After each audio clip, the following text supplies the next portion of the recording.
Good morning, Stevie Daily Shaver.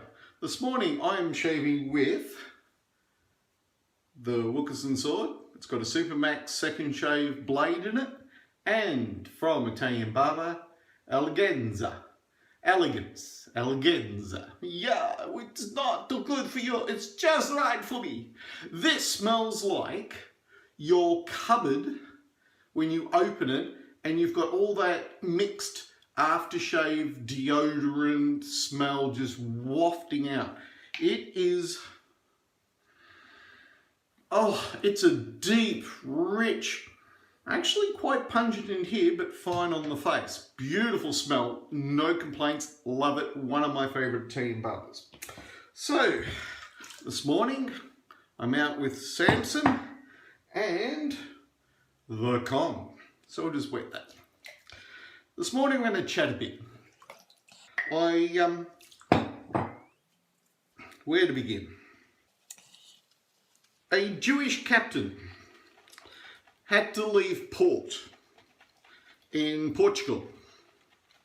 Kicked out, discovered a country that you know as Latin America. His name, Christopher Columbus. Now, Christopher Columbus couldn't return back to the Americas, so he basically sold his map and all his information when he got back to Spain to the Spanish crown, who promptly sent the second wave, which were the conquistadors. This was a great piece of seafaring. At a time, as you know, when people believed that you could drop off the side of the map, he figured since the map had no place for him, he went and found somewhere new. You have to love the way Jewish people think. He made a bunch of money out of this and did quite well. But there's another great seafarer for which you Americans know very little. Now, the way Americans think of Christopher Columbus as being theirs, but he isn't, we think of our Captain James Cook as being Australian, and I suppose New Zealanders think of him as New Zealander, when in fact he isn't. He was English. He is one of the great seafarers of the 19th, is that how you calculate 19th century? Because that was, yeah, I think so. So anyway, what did he do that was so brilliant? It would have been the 18th century. Oh no, one of the centuries.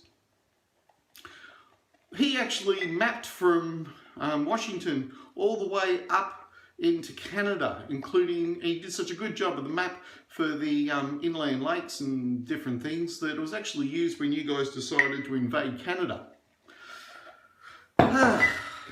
He did a lot of things. Here he's remembered for discovering Australia. Just north of here is 1770, which commemorates where he landed his ship in 1770.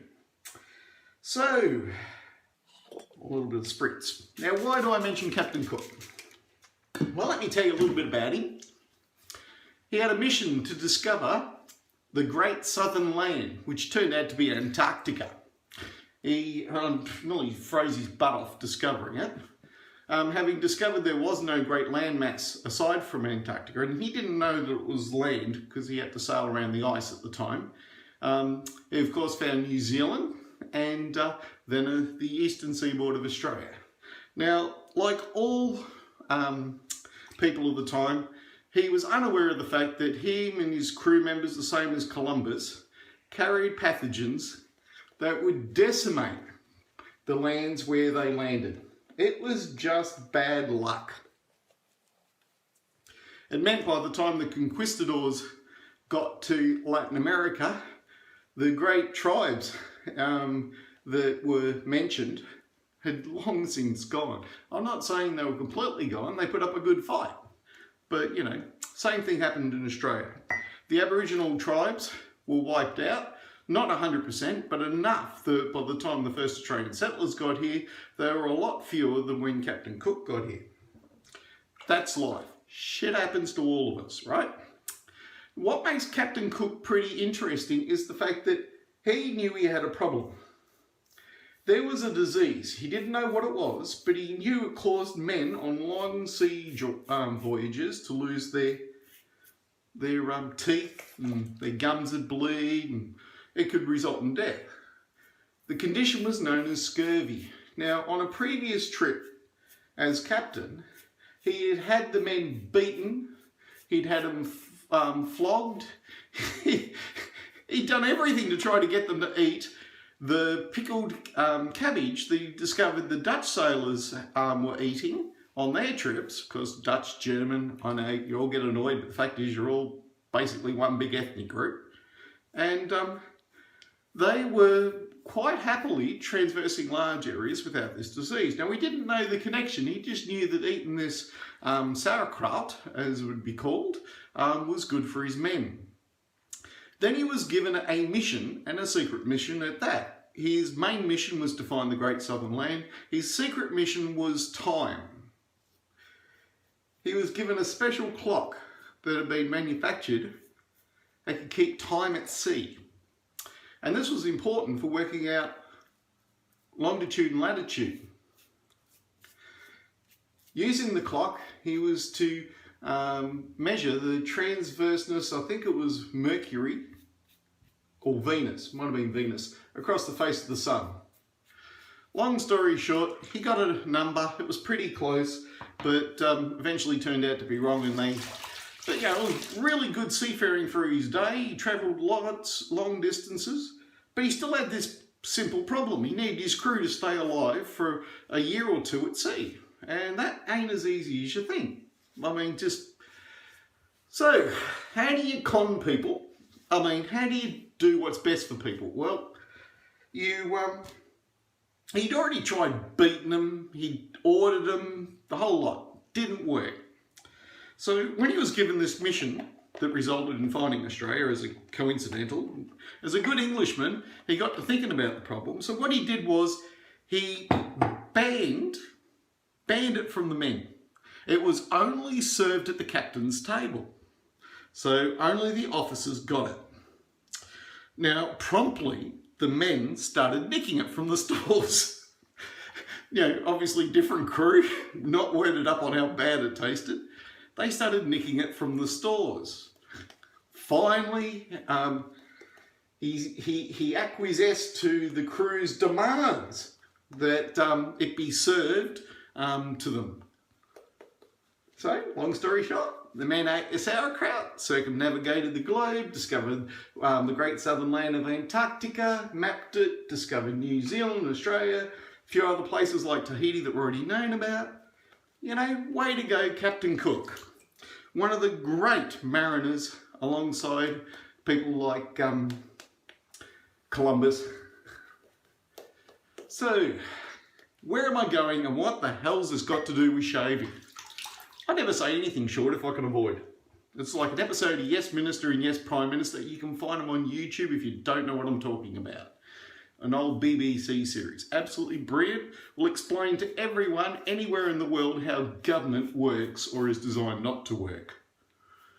Alright, lots of people think they live in a democracy. I keep laughing because anybody who knows anything about democracy knows that democracies are designed to make sure you don't have democracy. That's why they designed democracy. Anyway, I think I'll put that on another video. Somewhere in the past I would have discovered voting in the Greeks for sure. If I haven't, I'll do one. So, OneBlade this week is getting a bit of press. Mark, Sharpologist, has put up his lengthy review, which I have read with interest. I've gone to the website. I've looked at the numbers. I've cracked them. Again, do I need to change my mind about what I said? No. The OneBlade is designed for Americans that have too much money. One thing they have done is they have lowered the cost of international freight from $150 down to $82, $83 US. So if you're outside of America, that's what you'd be in for, if you don't get it freight forwarded or use someone else to send it to you. Okay, so still too much. It's over about $120 Australian at the moment, $120, $130 for freight. And by the way, that $80 odd includes $80 odd if you order 30 blades every 3 months. The blades are like $27, $28 US, and freight's $80 to Australia for 30 blades. Quite frankly, their website still needs a lot of work. Another thing I've noticed on their website is they have been moving around and tweaking offers. Now it's coming up to Christmas. They know they're getting a lot of press. You'll notice that the offer of 90 blades with your razor is gone. You can order 90 blades, but they are now an additional extra with your razor. So I think 90 blades was about $90. So that $299 is now $398.97 US with 90 blades. And if I was to order 30 blades every 30 days, it'd cost me $80 for freight and $30 for blades, which is about 108, 9, 10, 11, yeah, about 110. With conversion, be about $150 a month to shave. I don't think so. But if you're in America, they're offering free shipping. Like I said, this is something that is solely designed for Americans. You know, the freight prices exclude anybody outside of the United States. Plus exchange rate just makes all that worse. Okay, so haven't told you anything you haven't already known maybe? It is still a brilliantly designed product.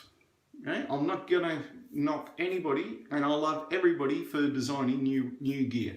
I love new kit. This mild razor really does vary with the blade you put in it. So I get to the OneBlade. How do you get people to eat their cabbage?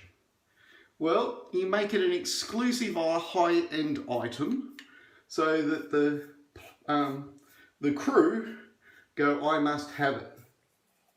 Now, a lot of the maths that I looked at for the Fusion razors as a comparison doesn't really add up. For one thing, the Fusion is a completely different, you know, razor. 5-bladed, very mild, angled, even with the, I'm pretty sure I got one here, just give me a sec. It's here. I'll just put a blade on it. Okay. Okay, this is the new Pro Glide. It's got the head that wobbles left and right. It has a bit of springiness for the head. This is currently state of the art. In Australia, that will set you back. The handle, about $30. Now, as I might have mentioned elsewhere, there is no difference in the blades between their most expensive blade and their most cheapest. They change the colouring here, and they change the colouring in the strip, and maybe a fraction of an ingredient, although to be honest, I don't think they even do that. And they charge different prices. They are basically identical blades. I have it from Fusion themselves. I used to have it in writing, but I didn't keep it. Who the heck would keep that? That'd be pretty boring. So, the maths, I can get 4 blades for about $15, so between $15 and $17. That's legitimate Fusion standard blades, which is the only ones you need to buy. If you buy anything higher than a Fusion blade, you're a dill. But the company makes a lot of money on dills, so there must be a lot of us out there. I was one of them. So, the Fusion, it's about $30 for the razor when it's not on special. When it's on special, you can get it for about $20 Australian. Say between 20 and 30 US, depending, you know, maybe you can get it at cheaper. Great. Blades, like I said, let's say $17. That's about $200 a year for blades, $30 for the handle, say $230. I calculated that 30 blades, the OneBlade exchange rate and delivery was $600. I could shave for 3 years with Fusions, changing my blade basically once a week. Now most people don't change their blades once a week, they change them once a month. So basically that means a hell of a lot less, because that would be 1, 2, 3, 4, you basically need that'd be like a quarter of the cost for blades. Now I bought my dad the rat thingy for sharpening the blades, the razor, I can't remember what it was called. And it seems to be working just fine. He has a shave, he rinses it, he strops it with some water, a little bit of shaving cream. And to be honest, I think he's still on the same blade as what I gave it to him, which was 2 months ago. So it's definitely doubling the life of your blades for a single one-off $20 or $30 cost. It's just a rubber surface. It just helps clean and just sharpens up the edge a fraction. Is it the perfect solution? No, but it's good enough, and it is working. So to be honest, the reason to change is, to the OneBlade would certainly not be the cost of the fusions. Any person who doesn't like how much it's costing has lots of options to cut costs, extend life, and save money. I would not sell anybody the concept of changing shaving based on saving money for the fusion. Fact is, you can get a good shave out of it, and a lot of people are used to it. However, the DE razor and the gems are a different story. Blades are cheap and readily available. If one manufacturer like Persona in the United States goes out of business or changes their business model, who gives a shit? Big deal. Wave them goodbye and start buying the same blades from Israel. Care factor, 0. What else can I say? If you find it's getting a bit scratchy, you probably don't need more shaving cream. Quite often you need more water. Sometimes you can do with a bit more.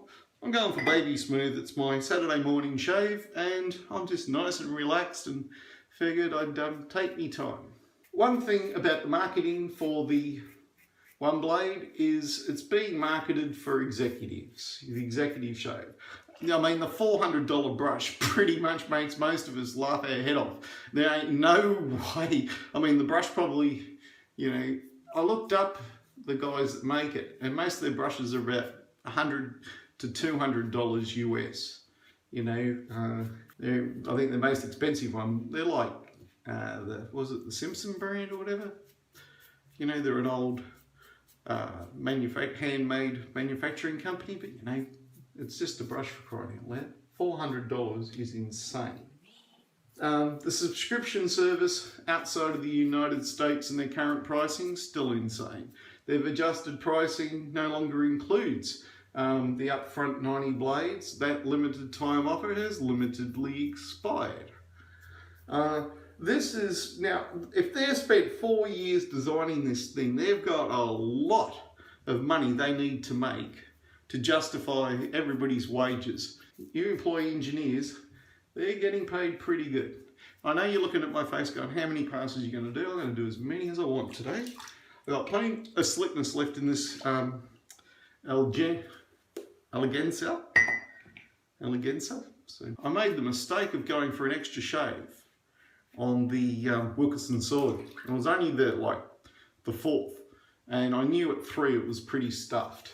And man, it made the bottom of my neck that I've been bragging about look absolutely disgusting. I went, well, there you go. Now I know what was causing a lot of my bad shaves with bad blades. Now, the reason I like DEs, cheap to replace. You can buy a really good one for under $10. Blades readily available. Are there any other razors that are worth looking at? Well, we've got the Falcon, I hope, making progress in 2016. The single edge injector, got no idea what that's like, but looking forward to getting mine, probably around Marchish, and doing a review. Hopefully I can give it a thumbs up. To get people to buy something they probably wouldn't buy, they're marketing it towards the executive. I.e., if you're a normal person and you buy that this Christmas, then you're suddenly executive quality. I don't know, maybe you'll get a spot on The Apprentice, maybe you'll get to make your pitch to the Enterprise Business Group with your idea widget gadget of the year. I doubt it. For most of us, it is just way too much money. It needs to seriously come down in price. They need to absolutely really look at their freight costs. I mean, charging over $80 US to ship on a subscription basis, 30 blades, insane. I think it was it 30 or 27 blades? Whatever it was insane. I mean, nuts. I don't know what planet they've been on, but build quality from everything I've seen, absolutely fantastic. Shaves off it, probably very acceptable. I would actually prefer to go back to this. I can strop the blade, extend its life.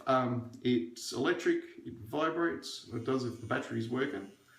And it's got the wobbly head, and if it breaks I can toss it in the bin. Stansbury, look, he had a dream and he made it happen. And if ever they fix their freight and their delivery things for overseas markets, and you can buy, say, a couple of 100 blades in one go and save on shipping, maybe. The most they will ship is 90. I don't know, you might be able to do models that order, but still, you'd have to order 1,000 of them, 10,000 of them to justify $80 in US freight for overseas. I'm Steve, your Daily Shaver. I know most of my talk has been about the OneBlade, simply because that's where I dedicated an hour this morning reading everybody's review and opinions, and people that I trust.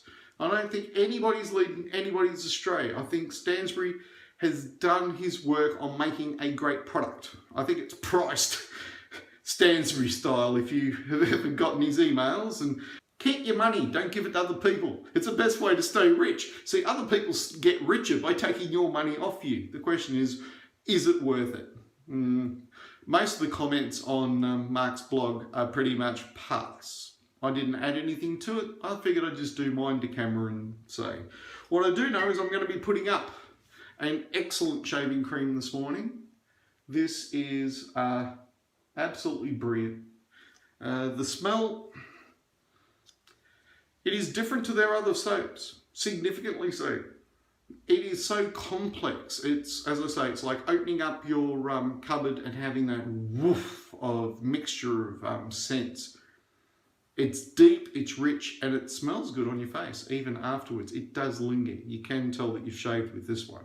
I'm Steve, your Daily Shaver. Remember, good food, good friends, good shaves, amen. And while it's nice to be important, it's important to be nice. And as my mum always said to me, if you've got nothing nice to say nothing at all. So I'm being nice to everybody today. I'm just saying, when you're exploring things out there in the universe, you've got to take leaps.